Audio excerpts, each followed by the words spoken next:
Hello, જય માતાજી, good morning, welcome to my new blog. તો આપણે અત્યારે વાગ્યા છે 6:45. આજ રાતના આમ કન્ટિન્યુ ગાડી ચાલુ હતી. 1 કલાક જેવો આરામ કર્યો હતો તો ઊંઘ કાંઈ આવી નહીં. તો પછી પાછી ગાડી ઉપાડી અને અત્યારે વાગ્યા છે 6:45 ને આપણે પહોંચ્યા છીએ પ્રીતમપુર બાયપાસ, એટલે કે ઇન્દોર પહોંચવામાં છીએ. આ ઇન્દોરનો બાયપાસ જ ગણાય. ઇન્દોરમાં જ આવ્યા. તો આ છે બે બાજુ જે દુકાનો દેખાય છે, આ બધું પ્રીતમપુર છે. પ્રીતમપુર મસ્ત મસ્ત ગુડ મોર્નિંગ થઈ રહી છે. સૂરજ નારાયણ ભગવાન દર્શન દેશે હમણાં થોડીક જ વારમાં. આ છે પ્રીતમપુર. હવે આગળથી આપણે ખાલી સાઈડ મારવાની છે. હવે જે હાઈવે આવશે એ મુંબઈ આગ્રા હાઈવે કહેવાય. જે મુંબઈ થી નાસિક ધુલિયા થઈને ઇન્દોર આવે, ઇન્દોર થી આગ્રા જાય શિવપુરી થઈને. આપણે આગ્રા હાઈવે ઉપર ચડવાનું છે દેવાસ સુધી. દેવાસ થી પછી ભોપાલ હાઈવે પકડવાનો છે. ભોપાલ થી જબલપુર થઈને આપણે જવાનું છે. તો આપણે અત્યારે પહોંચ્યા છે પ્રીતમપુર અને ગુડ મોર્નિંગ થઈ ગઈ છે હાઈ ક્લાસ. હવે આગળ હોટલે જઈને છે ને ઘડીક વાર આરામ કરવો છે, કેમ કે આ ટ્રાફિક વાળો એરિયો છે. આ પાર કરવા માટે થઈને આખી રાત ગાડી હાકી હતી. હવે કઈ ટ્રાફિક વાળો રોડ નહીં હોય એટલો બધો. ઘડીક વાર આરામ કરીને બ્રશ કરીને મોટું થઈને પછી આપણે ગાડી આવવા હોય. પ્રીતમપુર પાર કરીને હાઈવે ઉપર હોટલ છે મારવાડીની, ત્યાં જઈને થોડીક વાર કાંઈક આમ આરામ કરજો અને પછી બ્રશ કરીને મોટું થઈને દીવાબત્તી કરીને પછી પાછી ગાડી આપણે રનિંગ કરવાની છે. તો હાલો મળીએ હવે હોટલે જઈને. 6:45 તો થઈ ગયા છે, હમણાં 7 વાગી જાય અને હવે દીવ ઉગવાની તૈયારી છે. તો જેમ આપણે વેસ્ટ બંગાળ બાજુ જતા જશું ને એમ સવારમાં દિવસ વહેલા ઉગશે અને સાંજે દિવસ વહેલા આથમશે. આવો કઈક નજારો છે ભાઈ પ્રીતમપુર નો, ગુડ મોર્નિંગ નો. એ મસ્ત સૂરજ નારાયણ આ ઉગમણી દિશા જ છે. તો પ્રીતમપુર નું વાતાવરણ જો કેવો મસ્ત છે.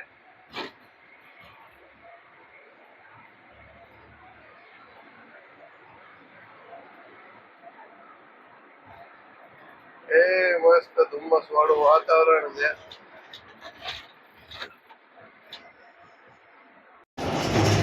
હેલો મિત્રો, જય માતાજી, good morning, welcome new blog. આપણે અહીંયા આગળ હોટલે ઊભા હતા. શ્રી વૈષ્ણોદેવી હોટલનું નામ છે, શુદ્ધ શાકાહારી. અહીંયા આગળ રેસ્ટ કર્યો. 7 વાગે સૂતો હતો, 9 વાગે જાગ્યો. 1 કલાક ટાઈમ થઈ ગયો. બ્રશ ટોયલેટ પાણી આ તે ચા પાણી દીવાબત્તીમાં 1 કલાક વહી ગયા. હાલો હવે જેને આપણે ક્યાંય ખોટી નથી થવાનું, હવે નીકળી જવાનું છે. અને મોટું વિશાલ પાર્કિંગ છે હોટલનું અને હાઈવે છે. આ હાઈવે છે મુંબઈ આગ્રા હાઈવે છે. હવે આપણે ઇન્દોરની પહેલાં તો ઊભા થાય એટલે હવે નીકળીએ ફટાફટ. અત્યારે વાગ્યા છે 12 અને આપણે પહોંચ્યા છે દેવાસ બાયપાસ. ઇન્દોરમાં થોડું ટ્રાફિકની જોડી ગયું અને અત્યારે આપણે છીએ દેવાસ બાયપાસ પર. આ સાઈડ દેખાય એ સિટી છે અને આ બાયપાસ છે અને આ બધું વાડીનું ડુંગર ને એવું બધું છે. અને હનુમાન દાદાની મૂર્તિ તો કેવી મસ્ત છે.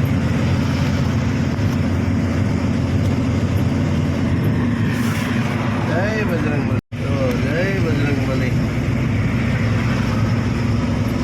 રામ લક્ષ્મણ जानकी जय बोलो हनुमान की. पूरा देखा है मूर्ति.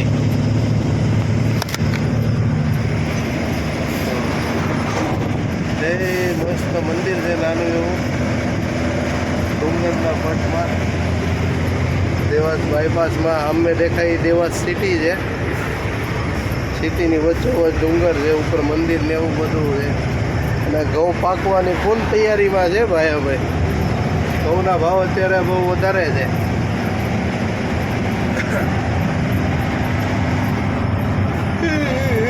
તો અહીંથી ભોપાલ હાઈવે પકડવાનો છે દેવાસ બાયપાસમાંથી. હજી ઘણું બાકી છે. 600 કિલોમીટર જેવું કપાઈ ગયું છે અને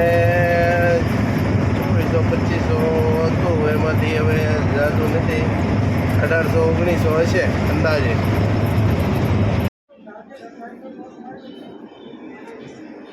ચાલો મિત્રો બધા જમવા. સેવ ભાજી છે અને રોટલી છે.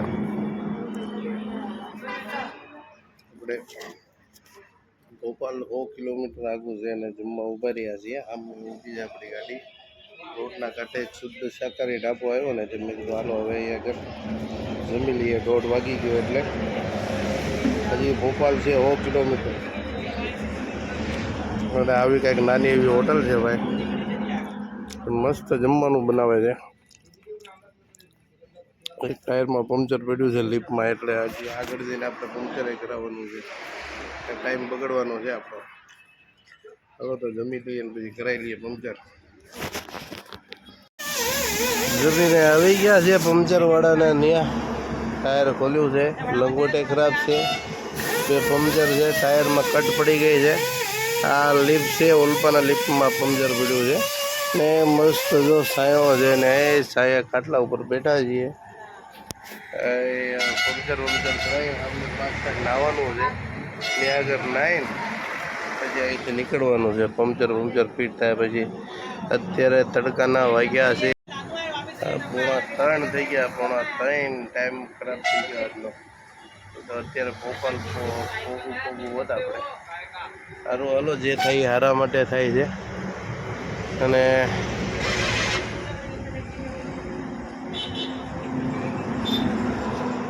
પંક્ચર બની જાય પછી નીકળીએ આપણે નાહી ધોઈને.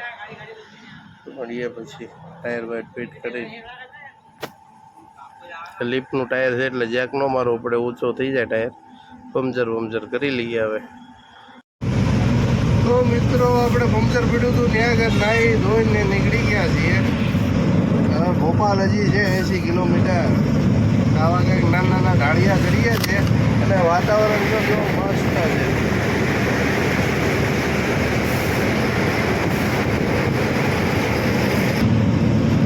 નાના ઘાટિયા ચડ્યા જાય છે ભાઈ. હવે 80 કિલોમીટર છે અને આપણે જ્યાં ખાલી કરવાની છે એ થઈ જાય લગભગ 1800-1900 જેવું છે. તો આજે કાંઈ રાતના ગાડી હાલશે નહીં, કાલ આખી રાતનો ઉજાગરો છે એટલે જેટલી હાલે એટલી હાકી નાખીએ અને પછી આરામ કરી જાઓ. તડકો આવે છે, તડકો.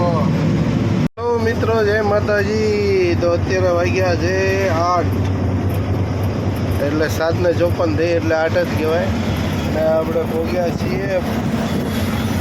આપણે પહોંચ્યા છીએ ભોપાલ પૂરું થવામાં છે. ભોપાલનો રિંગ રોડ છે, બાયપાસ રોડ. હવે લગભગ 10 કિલોમીટરમાં ભોપાલ બાયપાસ પૂરો થાય પછી બેતુલવાળો ને જબલપુરવાળો હાઈવે આવી જાય એટલે આપણે જબલપુરવાળા હાઈવે ઉપર ચડવાનું છે. ગઈ વખતે એકવાર સાગરથી દમોહ થઈને કટની નીકળ્યા હતા. આ વખતે જબલપુરથી કટની નીકળવાનું છે. ડાયરેક્ટ રોડ છે, 4 લાઈન. થોડોક 3 કિલોમીટર વધારે થાય પણ અહીંથી સારું રહે છે. તો આ છે ભોપાલનો બાયપાસ રિંગ રોડ.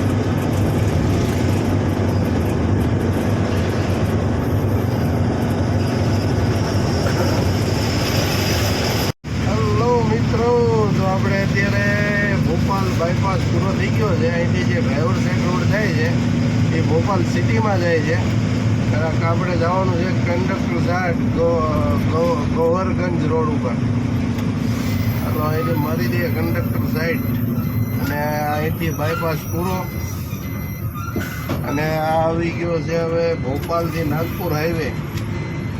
થોડાક આગળ જવું ને આપણે એટલે પાછું ત્યાંથી જબલપુરનો હાઈવે અલગ પડી જાય એટલે ત્યાંથી આપણે જબલપુરવાળા રોડે ચડવાનું છે.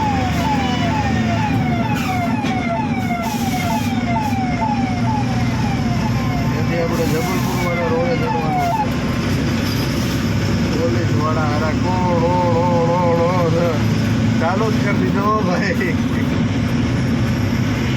હાલો તો હવે ભોપાલને કહી દઈએ ટાટા બાય બાય. અને આપણે ચડી ગયા છે નાગપુર હાઈવે ઉપર. 10 કિલોમીટર હાલી પછી આપણે હજી કંડક્ટર એક ટર્ન મારવાનો છે જબલપુર હાઈવે ઉપર. તો હવે આવી ગયું હાઈવે. બ્રિજ ઉપરથી ગાડીઓ બધી જાય સિટીમાં.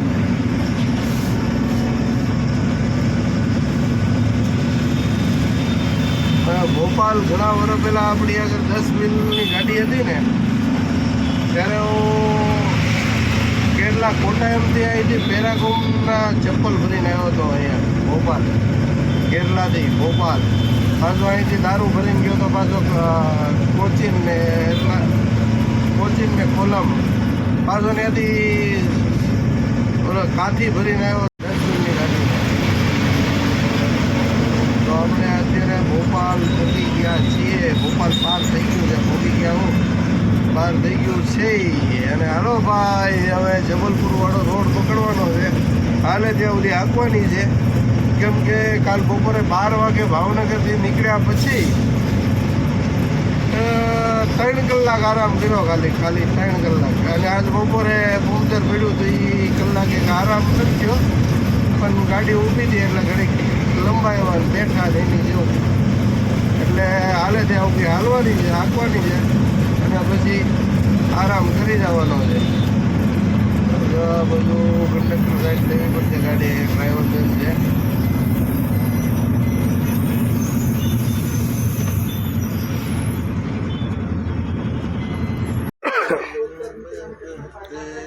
ભાઈ યુપીમાં પોગે એમ નથી એટલે 100 લીટર લઈ લઈએ ડીઝલ.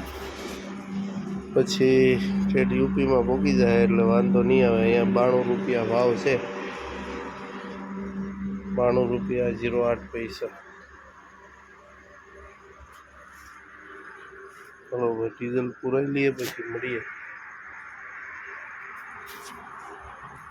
હેલો મિત્રો, તો આપણે ડીઝલ પુરાવીને હવે નીકળ્યા છીએ. 100 લીટર નખાયું એટલે યુપીમાં પોગી જાય. રસ્તામાં ક્યાં લેવું ન પડે. કેમ કે આગળ જઈને પછી 93 રૂપિયા ને 93 રૂપિયા 50 પૈસા ભાવ છે. આ ભોપાલ નજીક પડે ને આપણે જે પેટ્રોલ ડીઝલનું એટલે અહીંયા 92 રૂપિયા છે. એટલે 100 લીટર ડીઝલ લઈ લીધું છે. અને હવે આપણે ફૂલ કરાવશું સીધા યુપીમાં જઈને.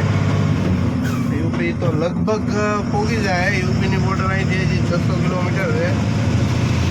અને જ્યાં ખાલી કરવાની છે બેનાપોલ એ હજી 1600-1700 આજુબાજુ છે.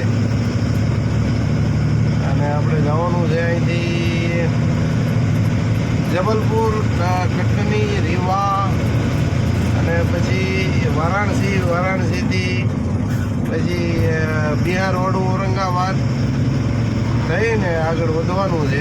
સીધા એ કલકત્તાવાળો જ હાઈવે આવી છે. દિલ્હી કલકત્તાવાળો જ હાઈવે કહેવાય વારાણસીથી. ચાલો ભાઈ જઈએ. હજી તો ઘણા કિલોમીટર કાપવાના છે. કાલ બપોરે 12 વાગે નીકળ્યા પછી ક્યાંય ખોટી નથી થયા. નોનસ્ટોપ હાલે છે. અને આજે ઊંઘ આવે ત્યાં સુધી આંકવાની છે અને પછી સુઈ જવાનું છે. પછી સવારમાં વહેલા જાગી નાખશું. તો અત્યારે ભોપાલ પાર કરી ગયા છીએ. જબલપુરવાળા હાઈવે ઉપર ચડી ગયા છીએ. અને ઠેઠ જબલપુર સુધી 4 લાઇન છે. પછી ત્યાંથી કટની વારાણસીવાળો 4 લાઇન છે. ઠેઠ કલકત્તા સુધી 4 લાઇન રોડ છે. કલકત્તા વટીને પછી સિંગલ રોડે હાલવાનું. હા સહી. હેલો મિત્રો, જય માતાજી. તો હવે આપણે ગાડી ઊભી રાખી દીધી છે. 11:30 થઈ ગયા છે. 10 વાગીને રાખી દીધી. જમી કરીને હવે ભૂલી જવાનું. તો આવી કંઈક હોટલ છે. અહીંયા આગળ આપણે જમ્યા છીએ. ગુરુ નાનક ઢાબા. અને એ મોટું જબર પાર્કિંગ છે. બધું છલોછલ ભરેલું છે. અને આપણી માટે આગળ આલો માઝેનો રસ્તો છે 200 કિલોમીટર એટલે આગળ રાખી દીધી છે. અને ગાડીઓ ઓછી હાલે છે રોડ ઉપર. તો આપણે હવે હોઈ જવાનું છે. તો જય માતાજી, જય ગુરુદેવ, જય હિન્દ. સ્વસ્થ રહો, મસ્ત રહો ને વ્યસ્ત રહો. જય માતાજી. Tata bye bye.